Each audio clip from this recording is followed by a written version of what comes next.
it's SaskiaSketches. For today's video, I think I want to go over 2 weeks instead of 1 and take next week off. So there won't be a video next week because I need a break. Next week I'm going to try to do as close to nothing as possible all week because my body really needs it. And as we go through the days, well, you'll see why I've come to that conclusion, but yeah, basically I just spent so long in a hyper focus that I'm paying the price for it now, and I want to be giving my body what it needs, the rest, and you know, grounding myself, and just eating good food, taking good care of my body. So I'm going to try my best to just focus on that next week. Maybe play some Pokemon and do some, you know, some easy stuff. But that's still fun. But yeah, no getting into hyper focus and forcing myself to make things. So I'm not going to make a YouTube video next week. But instead, I'm just going to talk about the last week and the week before that in this video instead of next week. So you're still going to get a big video, but we'll see. Yeah, I'm just going to hop on into it, I guess, because stuff's happened. Not as like, no like bad stuff, but it's just been doing a lot. Yeah, I'm also tired and exhausted and brain fogged out of my mind, so if I don't make sense, that's why. I'm fine, don't worry, just a symptom of like my conditions. It happens every now and then. It's very annoying, but it's nothing to be worried about. On Friday, I spent literally all day sewing, but I didn't stay up too late, and I did go for a walk as well. So that's good. There's going to be a theme.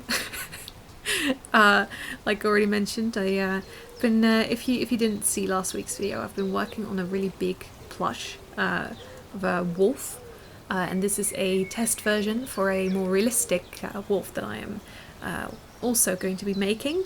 But this test version is coming together slowly. So I'm throughout the video, I'll finish it, and you know, I'm really happy with how it looks right now, and it's done, and I can't wait to get into the faux fur wolf. It's going to be really cool and really fun, and I'm excited to show it, and I'll be filming a lot more and everything, but you know, I'm excited about this, and I'm looking forward to showing you. On Saturday, I spent all day working on the wolf plush again, and I also went for a walk. So, you know, these are those kinds of days where, like, I get up in the morning, I start sewing, I blink a couple times, and it's like late at night, and I go to sleep, and I wake up next morning and do it all over again. It's you know, it's hyper focus. It's I'm autistic like that, all quirky. On Sunday, I spent the morning on the wolf plush and the afternoon on repotting some plants, because some of my plants have been needing it for a while, but I only that day got around to it because well, plants are heavy and I need help with moving them around and giving them new pots and everything. So this was the first day when my mum was able to help me and I wasn't too tired to do anything. So we finally did the majority of the repots. I think if I had it my way, I think I would have repotted like 2, maybe 3 more. But maybe that'll still happen. They're just not as urgent. But yeah. At least the majority of the work is done now, and I'm very happy with the new arrangement. Yeah. Then on Monday, everything caught up with me. I had awful executive dysfunctioning, and I tried very hard to do something. I wanted to work on the wolf plush and on YouTube and subtitling Metabots, but I had to fight so hard just to get out of bed and eat. I had a lot of trouble eating all day. I had a therapy appointment, barely managed that. Movie night was good though. Lord of the Rings always fills me with hope. So yeah, that day I had another day like this, another Monday like this the following week. But I notice whenever I get into these like really exciting, energetic highs of a hyperfocus, it's really, really cool and really, really fun. Like I feel like I'm on top of the world. Like I can finally do things again and make stuff, and maybe maybe I can go back to school. Maybe I can do things again. And then I crash like insanely hard because I've overworked myself, because I've just asked too much of my body, and then it catches up with me. And I spend a whole day in bed. I spend a whole week in bed. I spend the next days, the next weeks maybe, struggling to get up because I can't sleep. I have a lot of trouble eating. I crash, and it's not great. But this is a signal from my body saying like, hey, done too much, need to chill for a bit. And I spent the next 2 weeks kind of ignoring that. But yeah, I did have a movie night this night, and watching Lord of the Rings definitely always helps me. Like, I don't really know what it is about Lord of the Rings specifically. I know why I love The Hobbit as much as I do is because I've been reading the Hobbit book ever since, well, I think I was 13, maybe 12. And so I like, grew up with that story, and every time I read it, didn't matter how badly I was being bullied at school, or how how stressed I was, how many awful things were happening. None of it mattered, because the book was still the same, and the characters were still going on the same journey, and they were, I read about them going on the same adventure and succeeding over and over again and dying over and over again, and there's no book where I finish reading it and I want to do nothing more than to just turn back to page 1 and read it all over again. I love The Hobbit so much, because it's been there for me throughout so much hardship, and that's why it's so important to me. And The Lord of the Rings, I only started reading much later. I think when I was 16, maybe 15 or 17, somewhere around that time. No, 17's too late. And I only read The Lord of the Rings once, but I have watched the films a couple more times, but also not nearly as often as I have watched The Hobbit, or like read The Hobbit. But it's still, there's something about it that's so insanely hopeful, because the Fellowship faces so much hardship, so much pain and suffering and death and everything, but they still keep going, and they still hold on to their hope, and they decide to keep going no matter what. There's this moment in Helm's Deep, the battle for Helm's Deep, where Theoden is asking, like, well, what's the point? Why? There's nothing we can do. We're all going to die.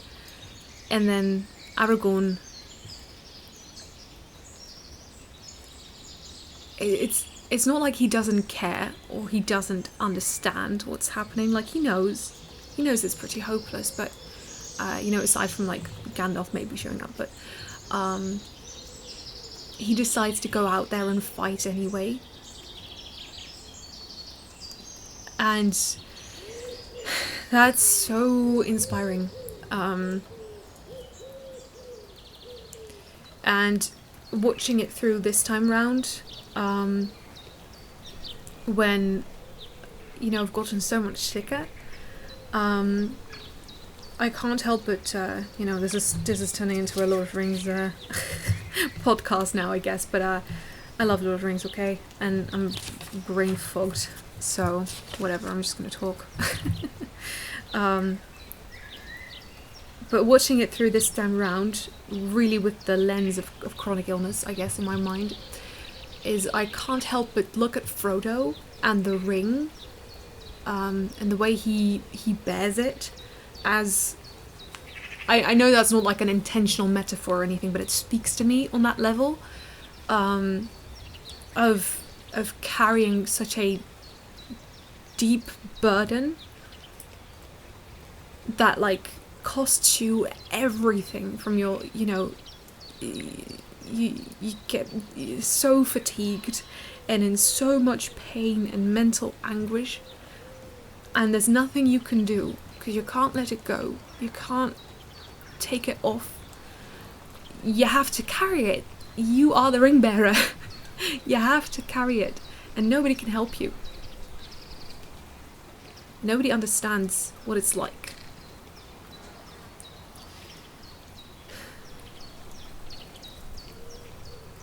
And, you know, keeping going, or deciding to keep going with such a burden, and doing the right thing no matter what, keep going and show strength and bravery no matter what, even when your strength is failing.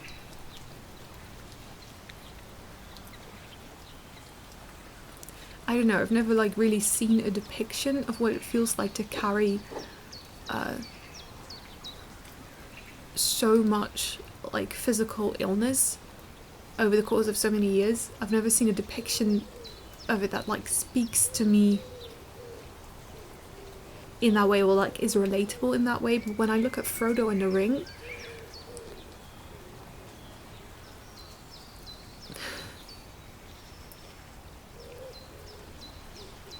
I understand.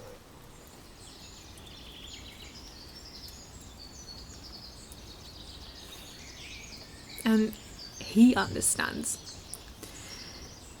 And that makes me feel less alone.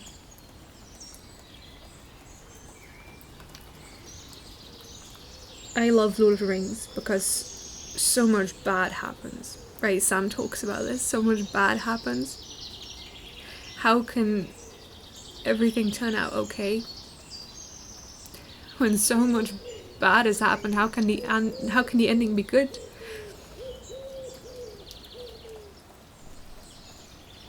But you just keep going. You just keep going. And eventually you'll get that.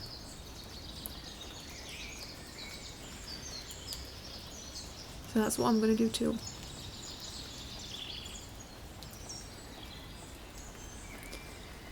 Then on Tuesday I managed to get up on time and I went for a walk. I streamed art with a friend. Because they've been drawing my characters for me. I had a mindfulness appointment. I fell asleep for the rest of the afternoon. I did a little bit of editing and a little thread sculpting for the wolf, and a bit of writing for the Metapult fan fiction. So that was a good day, or a better day. Then on Wednesday, I again had some insane executive dysfunctioning, a lot of trouble getting out of bed, a lot of trouble eating. And when I say trouble getting out of bed and trouble eating, what I mean is like it's physically really, really hard to get up. But it's mentally also a real struggle, especially with eating, because I think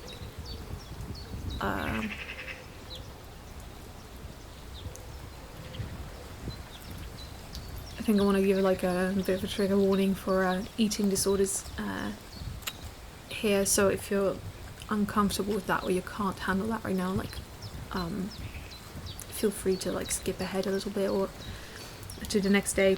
But yeah, when I say that trouble eating, that means trouble finding the motivation to eat, in the sense of, oh, I don't deserve to eat, I'm too fat, I need to like lose weight, or you know, what's the point of eating, I'm just gonna get sick if I eat. And you know, the irony is, the more I put off eating, the worse I feel, because get headaches, get like dizzy, fatigued, that sort of thing. So, and that, you know, during those moments it becomes harder and harder to muster up the courage to eat something. So, or like to go make something, because eating is also, in order to eat you have to make food. And that's hard too, physically,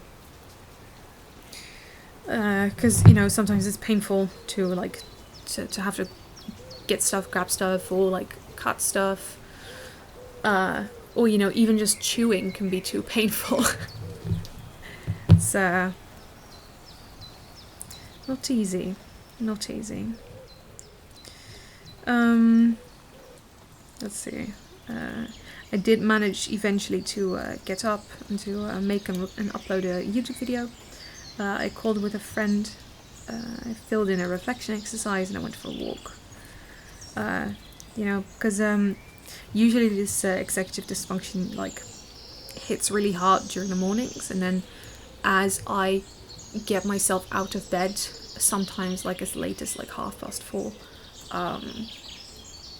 and finally eat something, finally, you know, get up, do something, you know, usually things come around a little bit by the end of the day, and then I end up staying up too late, and then same problem again the following morning. But yeah, that's also why I want to like really take a week off and like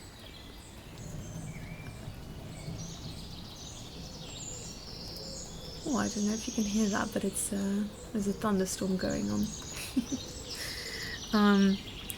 So if you hear rumbling, that's why. What was I saying? Yeah, the week off. I think that'll hopefully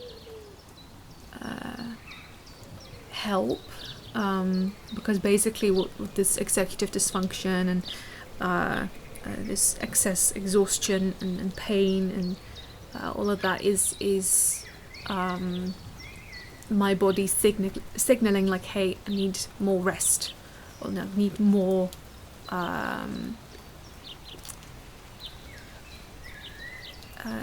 you know, I took a lot, like I asked a lot, so now I need to give to my body, and that would mean just like, you know, taking the time to take care of it, so that hopefully I can feel better and start doing things again. And I want to start taking that more seriously, so I don't have these like half weeks where like half the time I'm doing really well, and like making stuff and working on things and getting up and doing stuff, and then you know, the other half I'm just miserable because I'm like not able to eat. I'm like stuck with you know, such a war to just get out of my bed during the morning, all of that stuff. So hopefully that'll help stabilize it a little bit, but yeah, we're gonna see and try. Then Thursday, I think, yeah, I went for a walk, I read a little bit, I recorded some Will.be.SE covers of like some older songs, I edited them, and I was almost done, but I decided not to rush and finish it and instead go to sleep. I started a Skyrim RP with a friend, even though I don't know anything about Skyrim, I've never played it. I just wanted to make them happy, and I love to RP, so that works out. Yeah, because my friend has a Skyrim OC that they're like their special interest is Skyrim. So and one of their OCs they're like really attached to, and I want to play, like write about them and role play with them. So it's been really cool to just, you know, write a little story with them. Yeah, and then instead of doing other, or like talking about other stuff, I think I'm just gonna go on to the next day, which was Friday, and I watched Jodie, which is the little dog that I dog sit sometimes. I went for 2 walks with her, but I'm only going to count 1 later on, because I don't want to encourage myself to do too much, but she really needed to go out twice. But I did kind of overstep my my boundaries in that. I did a lot of RPing with friends, mostly Skyrim, but also a Metabots reply. I filled in a reflection exercise. I finished editing the Wilbur covers and I sent them to my friend. I'm pretty happy / proud of all things considered. It's not perfect, but it's pretty good. And there's beauty in the flaws. And that's why I like Wilbur's music so much, I think, is because, how do I put this? I guess even Wilbur doesn't hit all the notes, in like the old songs especially, and I feel like that takes a lot of the pressure off of making everything perfect, and just it's just about having a good time singing and making music, and not so much about having to hit every note and doing everything technically correct. And I feel like that leaves a lot of room for like emotion and things like that. So that's why I love his music so much. Yeah, and on Saturday I was very, very tired. I did some thread sculpting for the wolf, but I fell asleep for a good portion of the day, and I did a little more thread sculpting that night. Because literally what happened is I was very tired. I did manage to, you know, get up, and I wanted to do a little bit of thread sculpting. I did like, I think like 1 pour or something, and then I passed out because I was just too tired. Yeah, and on Sunday I went for a walk and I saw 3 rabbits. This was a really cool experience, because I was up not like super early, but like relatively early, I guess, and I walked just, you know, the path that I normally take, and then I saw something up ahead that looked like, you know, something running, and I looked a little closer and I saw it was a rabbit. I watched it like run around a corner, and then I just grabbed my phone, I started recording. I kind of looked around that corner and I saw just 3 rabbits sitting there on the road, and it was such a privilege to be able to observe these beautiful animals, and just, you know, I didn't want to like walk up to them and scare them, so I just, you know, just kind of stood there, maybe like inch a little bit closer, but to just, you know, stand there, watch them, and for them to, you know, they'd definitely like seen me, and I doubt they were like super comfortable, but they weren't like scared to the point where they would, you know, immediately running away or something, and one even felt confident enough to kind of come a little bit closer, and like, I don't think it was checking me out specifically, but it was definitely like watching me, and it was really, really cool to just be able to see them, and I definitely got some like Watership Down vibes, like, oh yeah, that one is Hazel and that one is Fiverr. It was really sweet, and just really nice to be able to have that moment. And I for the rest of the day I played D&D. I finished a test wolf plush. I finished all the thread sculpting, and I immediately started a pattern for a smaller wolf plush. So I wanted to make I've been thinking about making my own pattern for a while, so I just kind of started you know, just trying to figure out how to make a pattern, I guess, because it's really hard for some reason to find like good sewing patterns online for plushes. I know, I guess people are like secretive with their patterns, so you know, the next best thing is to make your own patterns, even though I have like literally zero experience with that. Well, not like zero experience, but I've tried a couple times in the past, but I've never done it like well, I guess. So this was just me trying to make something that works and that, like, you know, was able to stick together, I guess, in a coherent shape. I kind of based it on one of the plushes that I already have, and it went surprisingly well. It was a little bit tricky, but I feel like it went, you know, even just identifying the shapes and trying to figure out how these pieces fit together and stuff like that. It's very interesting. It's like a big puzzle. Then on Monday I had a really tough day. I got up at like 2, like 2:30 after sleeping poorly and just being unable to get up, even to eat. And I finally managed to eat something and get up. I played some Pokemon Blue. I ate dinner partially. I went for a walk with my mum, so I didn't film anything. And I made some easy adopts on stream with a friend. I was insanely exhausted and drained, a lot of pain, and I did too much probably. So yeah, I was able to make some adopts, but the reason I made them was not because like I really wanted to, but more so because I felt guilty about not making more adopts for my adopts account, like neglecting it a little bit. Not on purpose, but just, you know, by virtue of not having enough energy to make stuff every day. And I think I did push myself a little bit too much then to still make them. I did it. I'm kind of happy with how they turned out, but still, it wasn't for like the right reasons, I guess, that I did it.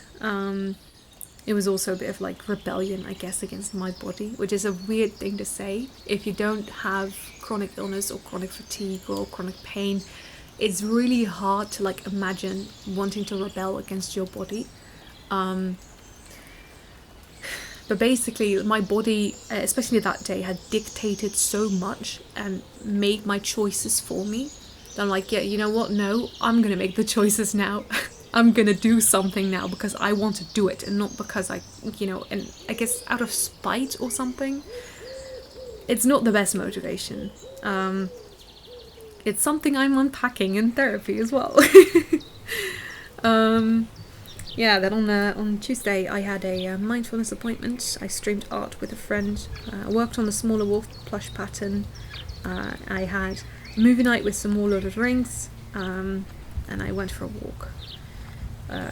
Yeah, gosh, I love Lord of the Rings so much. I know, like, already spent too long talking about it, but I love Lord of the Rings.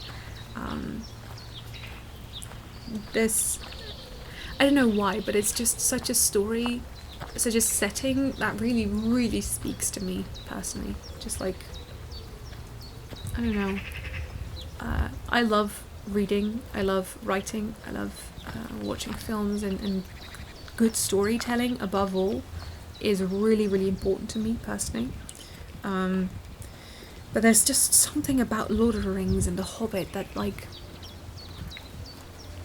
I don't even know how to put it into words, but it speaks to me on a level that is so profound that it's hard to put in, you know, that's hard to nail down, I guess.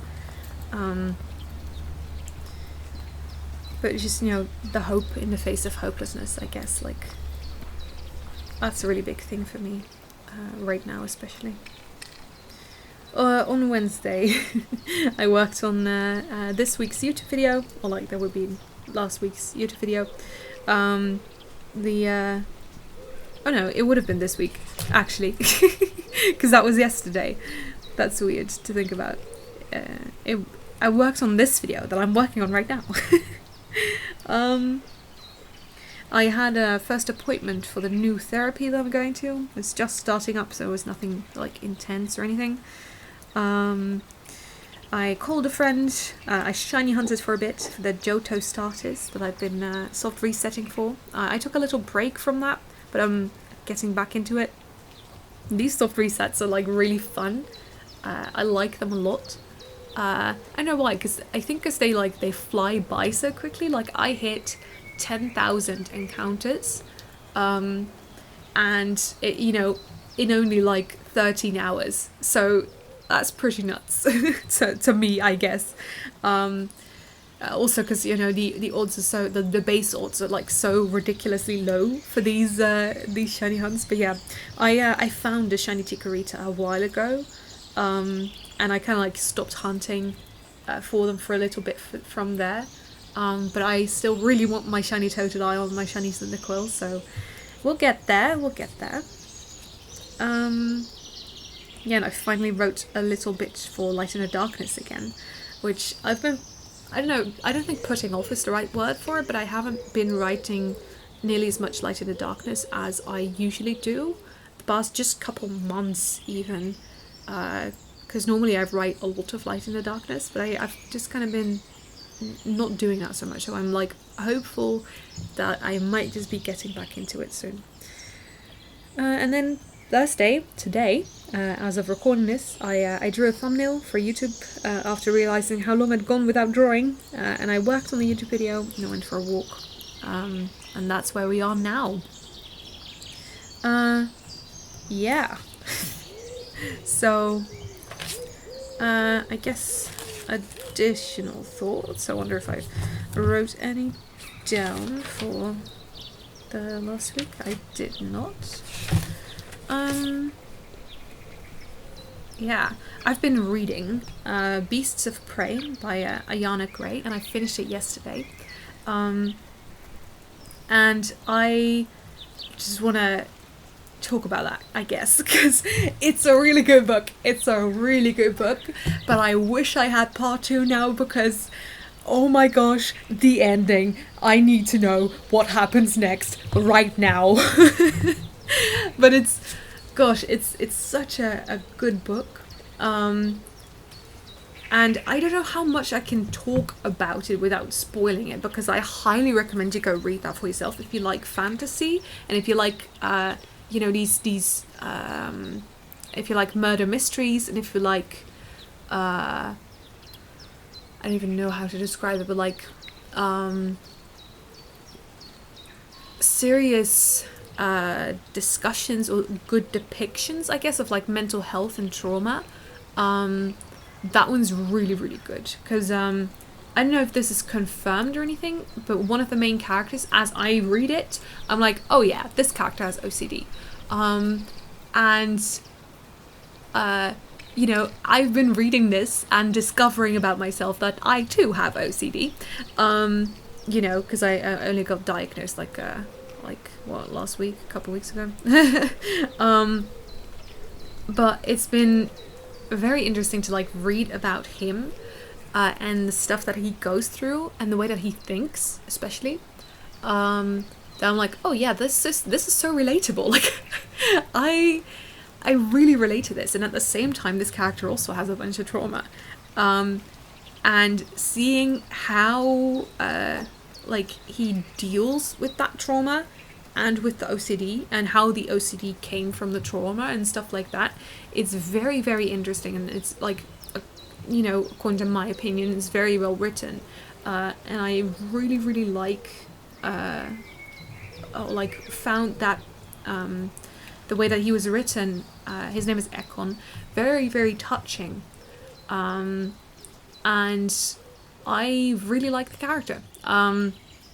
And near the end there was a moment where like he acted like way out of character, that I didn't like very much, like couldn't really get behind, I guess, but you know, that was like, oh, that's just a minor critique of like the book itself. It's really good, it's super gripping, it's very tense, and you know, the world building is really cool, and very creative, and I just, yeah, the characters are also very compelling, and relatable, like I said, and it's just a really good story. Just a really good story. I wish they'd taken out a bit of the teen romance, because I don't want to read about teens falling in love and kissing or whatever. I just want to, you said beasts of prey. I want some cool animals and some cool magical creatures and this mystery you want to solve it. I don't want to read about this, but that's whatever. I guess I'm not the target audience for that. It is like, I think it's technically like teen or young adult like fiction or whatever, but it's fine. It's fine. It's a really good book. I highly recommend it. So yeah, go read that. And I am definitely going to be picking up the next book whenever I get some money again, so I can buy it, because I wanna know what happens next, and I don't know if I can wait a week. Yeah, and then another like small thing, I guess, in the grand scheme of things, that I've been doing that has been very good is I prayed about this, and then I don't really care what you believe or if you believe me when I say this or not. Like, that's all up to you. That's your choice. So I don't want to be like, this is the absolute truth and I know the absolute truth or whatever. But I prayed, as I normally do, because I just pray throughout the day, and I always have at least one dedicated moment during the morning where I pray.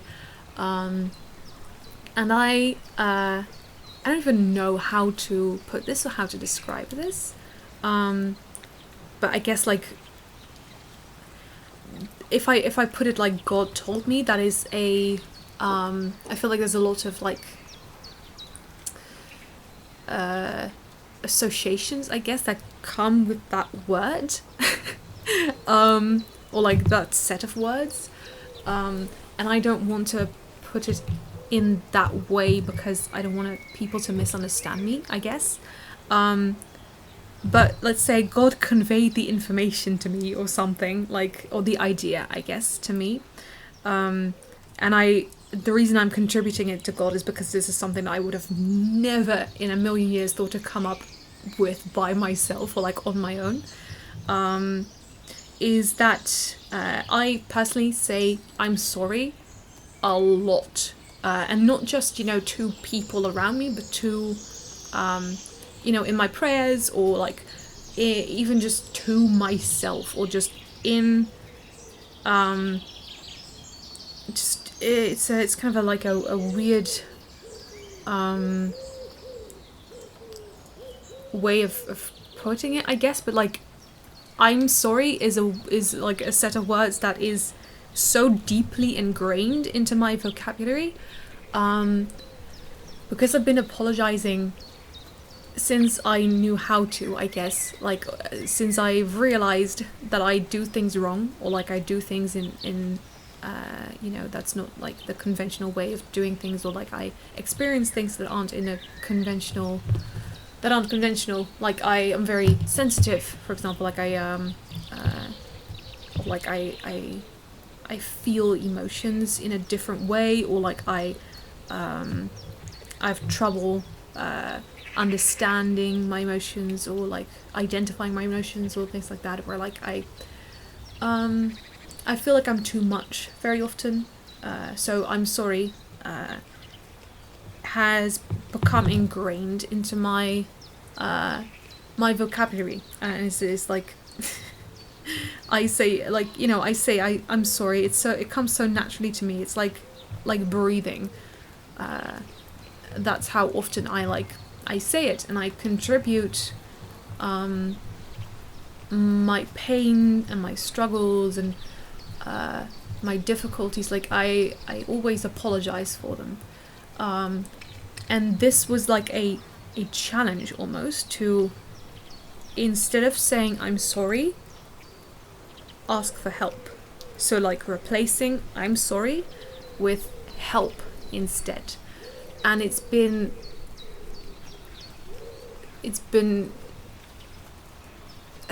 I don't even know how to describe it, but it's been eye-opening, because it's true. During those moments where I'm inclined to say sorry, what I really need is help. And that can be as small as like, oh, I'm sorry, I'm struggling today, or like, I'm sorry, I'm having trouble forming coherent thoughts because of my brain fog.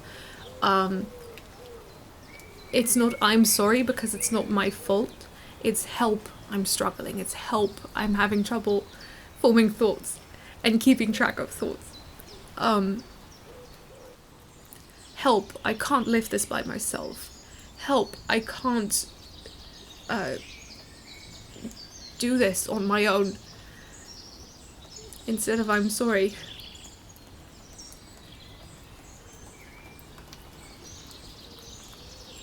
I don't know if anyone who is listening can relate to that, but if you can relate to saying I'm sorry a lot, I implore you to try this, because I've only been trying it for like a week, but it's been helping me so much with like self-compassion, which is something that I struggle a lot with, and I'm trying to get better at. So I highly recommend it, even though, I've only tried it for a little bit. It's been so very helpful. And it's been like a weight off my shoulders, because suddenly not everything is my fault anymore. And even just thinking about like becoming aware of how often I say I'm sorry and what I mean or want or need in those moments, it's been very it's been super helpful. And the more I've been, I think like 2-ish years ago, I started praying a lot more, and on my own a lot more. And like really letting God into every aspect of my life, and it's been nothing but good like this. It's been nothing but, these little pearls of wisdom, and these things that I would never have thought of doing on my own, that have been so very helpful, that I can, that I reach, or like learn to understand as I'm praying. It's a very, I guess a spiritual experience, but it's been very, very good. And there's no like expectation or, anything. There's no religious agenda, I guess, which is kind of weird to say, but for the majority of my journey as a Christian, it's always been about finding the right theology, I guess, or like finding the quote-unquote correct theology, because religious OCD, and I was like really scared of doing the quote-unquote wrong thing, and been convinced by some people that God was a very dangerous and angry and jealous and vengeful entity, I guess, and that you had to do whatever you could to gain his love or to earn his love, and at the same time that you're so weak and useless as a human that there's nothing you can do to earn it. You have to beg for forgiveness every day. It was pretty miserable, but the more I started personally getting to know God by engaging with the Bible and in prayers on my own, started finding someone who was a lot more kind and loving, compassionate and caring than anything that those people tried to sell to me.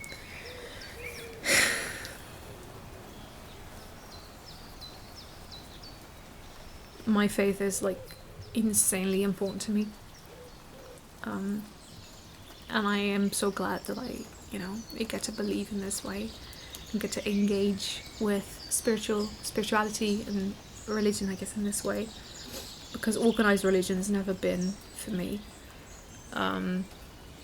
I don't go to church. I used to, but I don't anymore, because I'm so vulnerable to exploitation, and unfortunately there's a lot of exploitation that goes on in the church, you know, be that online or like in person, it's so hard to find people that genuinely care and genuinely mean well, and that is really painful and sad. As a Christian especially, to see.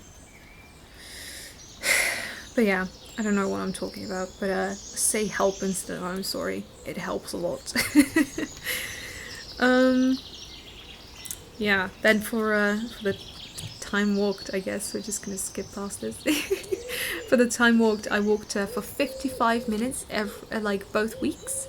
So in total, that's like 110, which is really good, I think. And I also think it's time to add another minute to go from walking 11 minutes a day to 12 minutes a day, and see how that goes. So I'm going to try that next week, I think. Or maybe the week after that, because I don't want to put too much pressure on myself next week, but we'll see. And I'm really excited about that, actually. I'm also going to show you a plant update. I'm going to film that now. Okay, I'm just going to do a very quick plant update because I'm very tired. Anyway, the gang's all back in the room. Not all of them, but almost all of them. And they have new pots. Look at that. Look at that. If the monster can get out of the way. Look, pretty new pot. That one's looking snazzy. These already have the new pots last week, but hey, look at them. Leaves unfurling, and new ones. Let's go. Looking cute. Mr. Monstera has a new leaf growing right here. And I am very curious to see whether it'll have fenestrations and how big they'll be. Calathea is getting another leaf again, still putting out growth. Look at that. Isn't that cool? Yeah, it's doing well. Still putting out new growth. This one as well. I think this will probably be the last little thing that I'll put out this growing season, but hey, looking good. This guy has a new pot as well. I don't remember exactly what was previously in this pot, but it's looking good. I'm very happy with that. Look at that new leaf. Very cool. Yeah, this guy still looks the same. And right here, these are also doing well. This guy right here, I don't think you guys have seen this one before, because this one is just a bunch of cuttings that I now put in the pot. They were standing on the, what's it called? I don't remember the word, but on the windowsill. In the hallway, but now they're in a pot and they look good. Haha. This guy's looking well. I don't know if it's making any new progress on that new leaf, but it ought to be somewhere over here, right there. If the camera can focus. It might not. Anyway, this is the variegated one. The peace lily, I think, is also getting some new leaves here and there, but I can't exactly see where, but it's probably putting out new growth. It's doing well. And there's the aglaonema also getting a new leaf. Look at that. Isn't that cool? Yeah, that's it. Back to the video. And then I think I'm going to also put the put a little Pokemon recap here, because I've filmed a little bit of me playing and I don't really know where else to put it. Because normally what I would do is I would, because I want to kind of keep track of my Pokemon journeys, because I think it's like, I want to remember like the fun moments, I guess, that I had playing Pokemon. So usually what I do is like I write a little fan fiction about, you know, playing through the Pokemon game, I guess. But because writing does take a lot of time and energy, I think it's maybe easier to just kind of film it and capture the moments that way, and maybe write write it in more of a coherent form later. But yeah, Pokemon recap. Whoa. What I did this play session, I guess, is I caught a Rattata and I caught a Nidoran male because I'm playing blue, which means that the Nidoran male I think is like a 1% encounter. I don't know for sure, but it's a very low odds, not like low odds, not like shiny low odds, but pretty low. So I spent a little bit of time in that patch of grass trying to find a Nidoran male, and I found one. I went to Viridian Forest. I caught a Caterpie and a Weedle, and evolved both of them. And then I beat Brock, and I got the first badge. Woo! It's been really fun to play Pokemon Blue. It's a really nice and chill and fun game.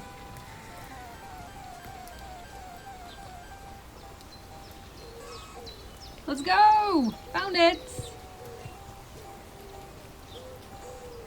I have to catch it. Okay.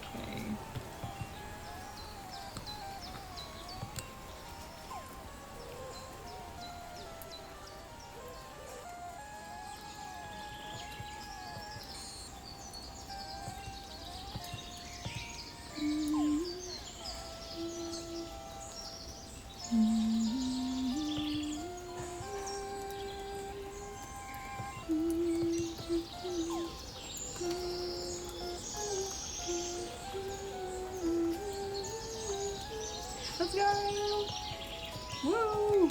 It's a 1% encounter, I think. Pretty sure.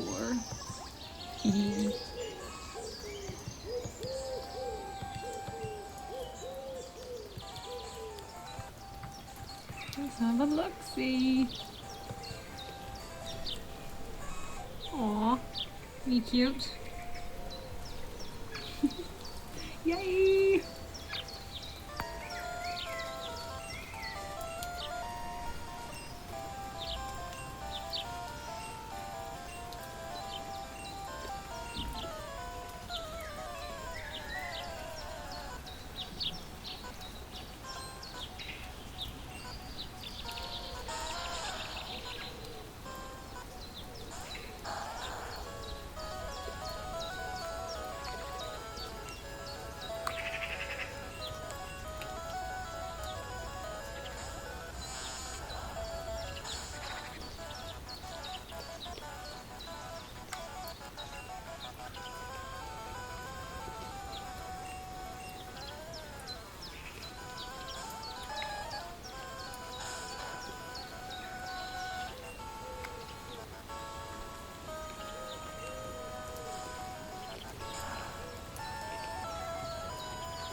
I was not expecting that to do that much damage.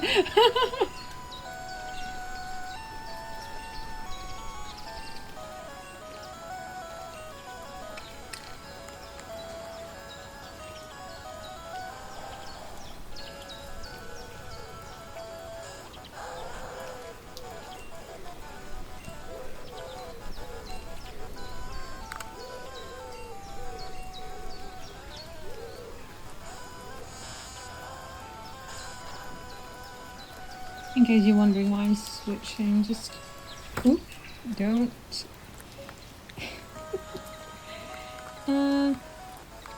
I'm switch training. Because these guys need to level up and evolve already. Because I need me some stronger teammates. Ooh, that's not a nice sound.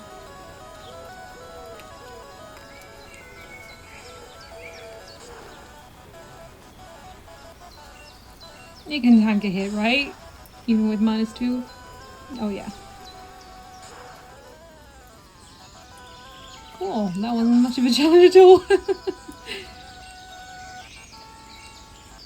Nice.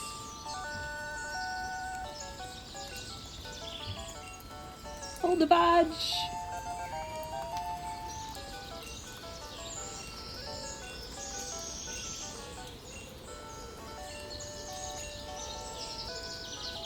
Sick.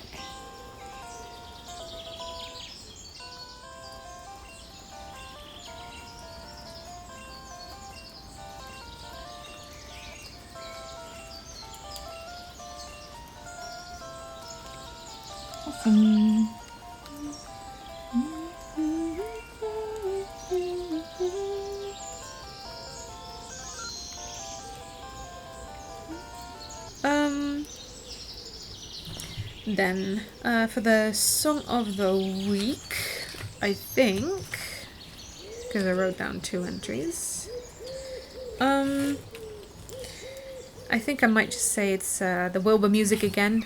I've also been listening to a lot of Taylor Swift, because a friend of mine is a Swiftie, and I've never, like, heard or, like, listened to Taylor Swift before, but she picked out a couple songs that she thought that I might like, and she kind of like put them in a playlist, and I've just been listening to them.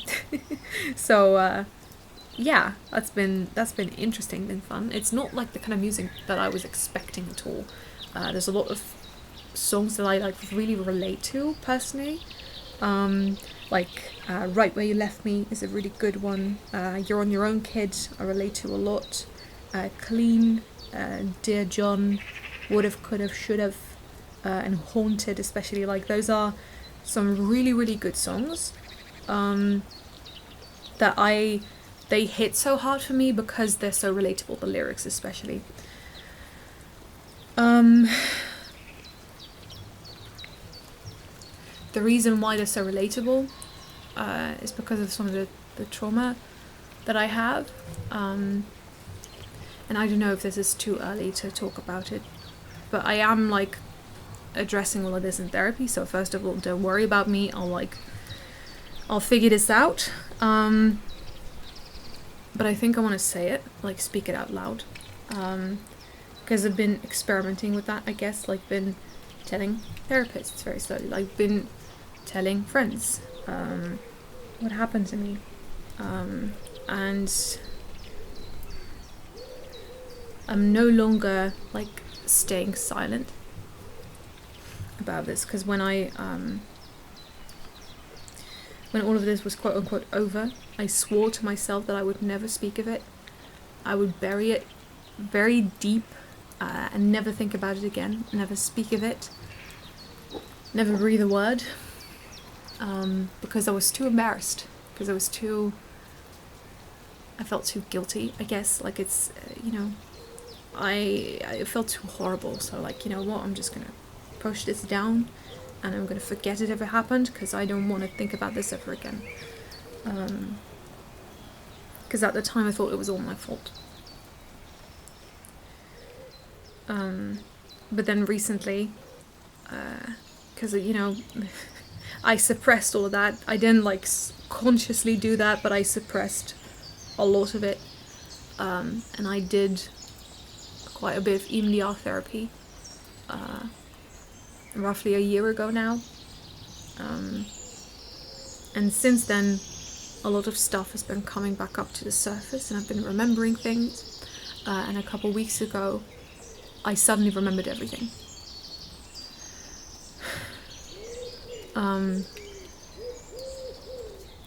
Maybe a couple months ago is the better way to describe it, but it feels like it hasn't been that long. But when I think this was, I talked about this, I talked about writing everything down, everything that had happened to me.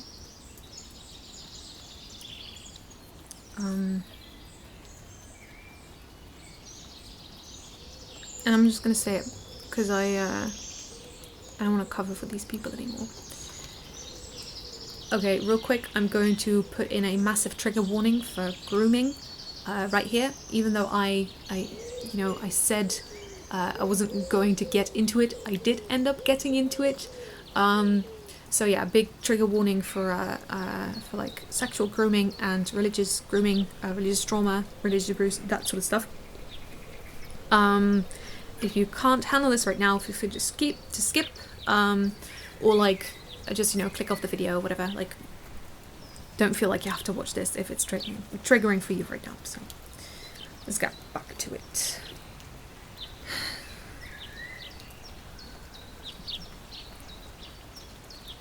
I don't know, like, I'm not gonna like really get into it right now, but when I was from the age of 13 to I think about like 19, 18, 19-ish, maybe 20, I was in contact online with people that didn't have my best interest at heart.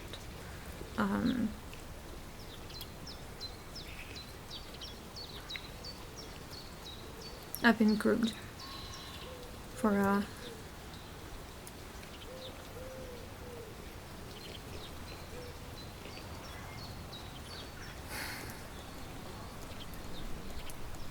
sexual purposes by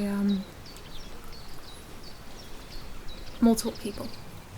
And there's been 3 people that have had a really big impact, I guess, on me as a person. There's been like people that I've been in contact with for much less time, but also, you know, it's in the double digits, the amount of people that I spoke to that hurt me. But there's, you know, those were like, for the majority, that was shorter instances and periods of time where I thought, oh hey, this person is my friend, and it turns out they weren't like very kind. But there were, you know, the first person I was in contact with for 2 years probably, maybe a little bit less, like a year and a half ish, but every day.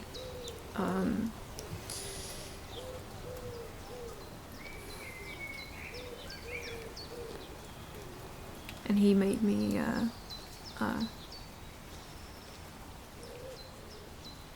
roleplay with him as myself, and he wrote about doing things to me and made me write about that, you know. And at the time I thought this person was my age, but when I look back I'm like, oh no, this person was definitely an adult, just, you know, by virtue of the way that they were writing, the things that they were writing about, the things that they made me write, their like level of maturity, I guess. And there was the second person was like the, you know, the telltale picture, I guess, of a pedophile. Is like, I remember him asking for my age. I said I was 15. And he said, oh, that's okay. Like, you're really mature for your age. And yeah.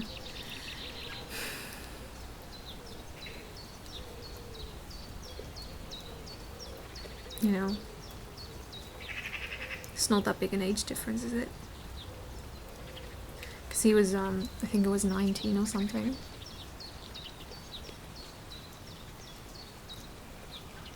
But he might very well have been lying and been older.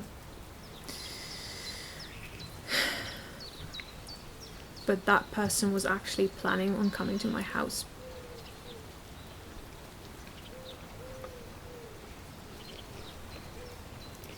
And presumably doing things to me.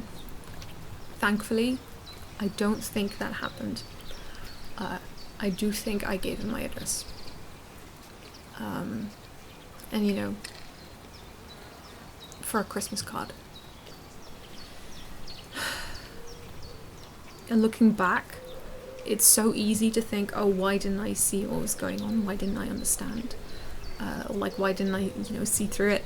How did he, like, manipulate me into sending him pictures of myself?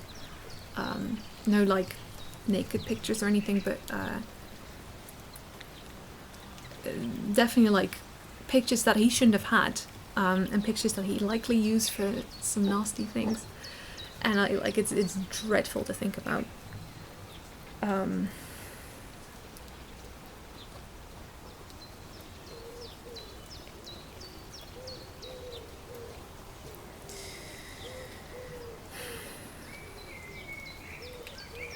I don't know if I remember what I was talking about, but yeah, that if you think about like grooming on the internet, and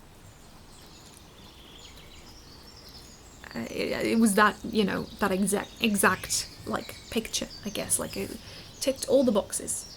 But you know, at the time, the only like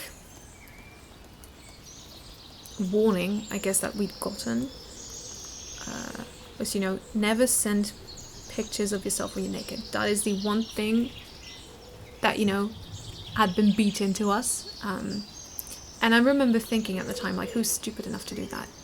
I'm not stupid. I would never do that. But they never explained how those people, you know, build up to that. Like how they manipulate you into thinking you owe them things and into thinking it is the right thing to do and that you can trust them. It's insanely disgusting and predatory and horrible to, you know, find insecure teenagers on the internet, or like children, insecure children on the internet who maybe, you know, don't have the best,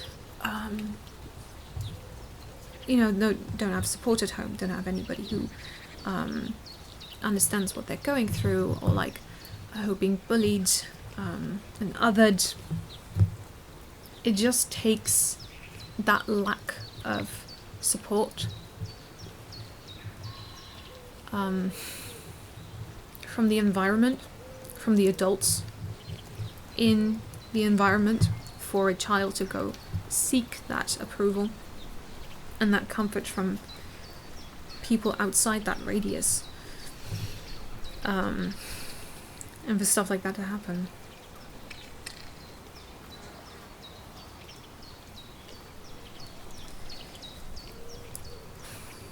I say I don't think he came to my home because I don't remember. I think if you've paid attention, you'll understand why that is so haunting. I don't remember. So what if it did happen? That is, you know, a very OCD kind of thing, is like a little bit of uncertainty can spiral into so much more. What if he did come to my house? What if he did do things to me that I don't want? What if it was so horrible that I suppressed it like all those other things? But what if it's so bad that I suppressed it even worse and that I can't even remember anything? That's scary.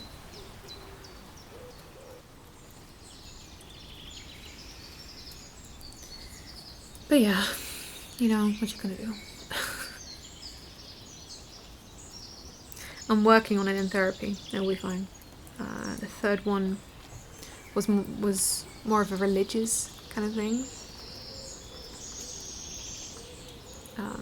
Where like I literally, that is how I first came to believe in Jesus, and how I first how religion first became like a lifestyle thing rather than like a culture thing for me. Because in Europe, religion is is much more like a culture kind of thing. Like, oh, you get together with your family on Christmas and you go to church every now and then, blah blah blah. But it's not a thing that you can incorporate into daily life. So that was my introduction to like Christianity as a lifestyle, I guess. But I was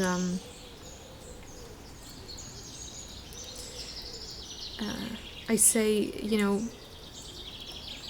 I don't know what the right word for it is, but brainwashed or indoctrinated feels very heavy, but also like it's, you know, the it feels like that's the only way to describe it, is because everything that I believed and everything I thought was true about the world and the way the world works, like hinged on one person's word.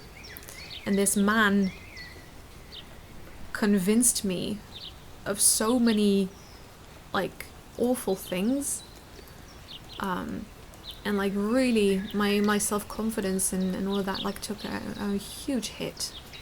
Like I mentioned it before, but like that you as a human being are inherently sinful and very, very bad, and you have to like beg for forgiveness every day, even for things that you unknowingly might have done. And you know, that like really served to make me distrust myself, and distrust my own nature, and distrust my own body, and all of that stuff. And you know, because he made me read the Bible as well, and you know, the Bible is the Bible. Like, that is, if you don't have historical context, or you don't know how to read, or like how to look up information, like, you're not gonna make heads or tails of it. So you're gonna have questions. And you know, I went to that person with my questions, and this person would answer me from their own beliefs, and from their own convictions, and not from what the Bible objectively says, or like what research has determined from, I don't know, like, it was very bad. And you know, this person also like encouraged me to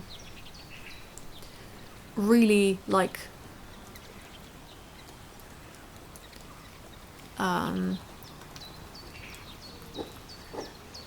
to not hold anything back, like no secrets between us, because he would confess his like worst sins to me and then encourage me to do the same, and his quote-unquote worst sins were like very sexual, and so I think there was that kind of component to it as well.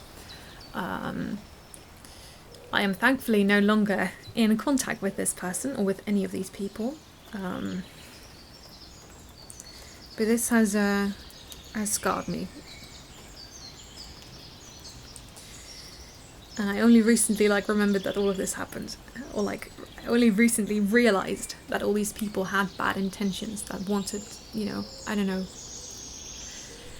wanted things from me, and didn't care about my safety or my mental health or anything like in that direction. This is also the person who pushed me to watch Todd White, this like phony face-based healer,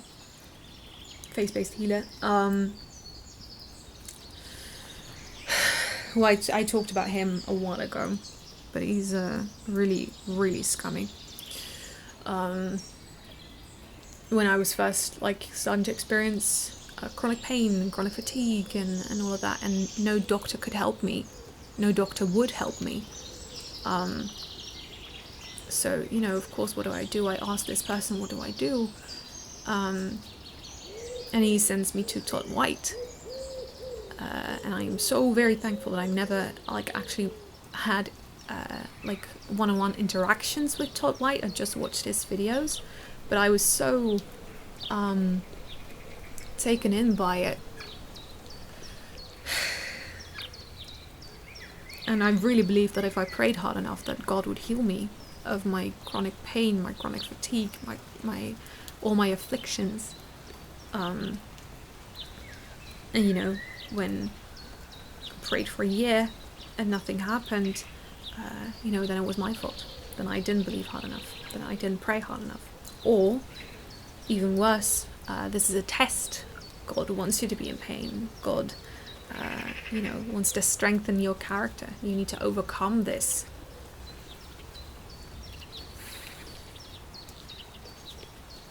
Really, really freaking toxic. All of this, really freaking toxic. But yeah, I'm starting to see it now for what it is, and I'm addressing all of this in therapy. So that is good. Don't worry about me. I've got this. I've survived it. I can survive the memories of it. It's just going to be very exhausting for a while. But then hopefully by the end of it, maybe I'll feel a little bit better. I'll be able to sleep better. I'll be less afraid, less anxious. We'll see. Yeah.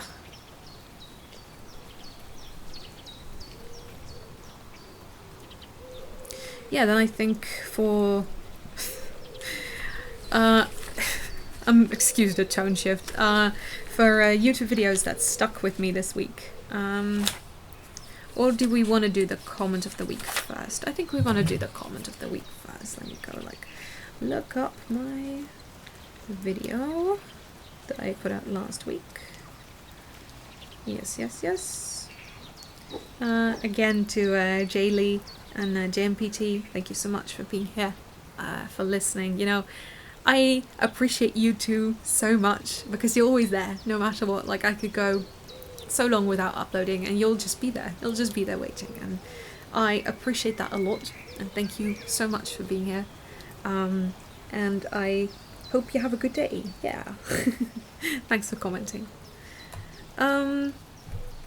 Yeah, the YouTube videos that stuck with me this week, or like these 2 weeks, the Killian, oh gosh, I can't speak. The Killian Experience is a really funny YouTube channel that I love watching. Killian is one of those YouTubers that uploads every, you know, once in a blue moon, but highly recommend because the content is so good. So good. It's like really well written. It's hilarious. And I watched a the Pokemon X review. I always laugh so hard watching these. There was this one joke where like it said something along the lines of like, oh, look at that, that's Bidoof. Like he looks pretty good. Like, I wonder what Pokemon games will look like 10 years from now. Wouldn't it be funny if they looked worse? And then I cut to like Legends Arceus and Pokemon Scarlet and Violet. It was so funny. Like, it's so good. Like, go watch, because it's such good content. Oh, it's just absolutely hilarious. It is insanely sarcastic, but so funny. Like, go watch that. And other videos that stuck with me were like Party Ali. Just in general, this channel was really cozy and very sweet, and just, you know, very nice to watch. Ali does a lot of shiny hunting.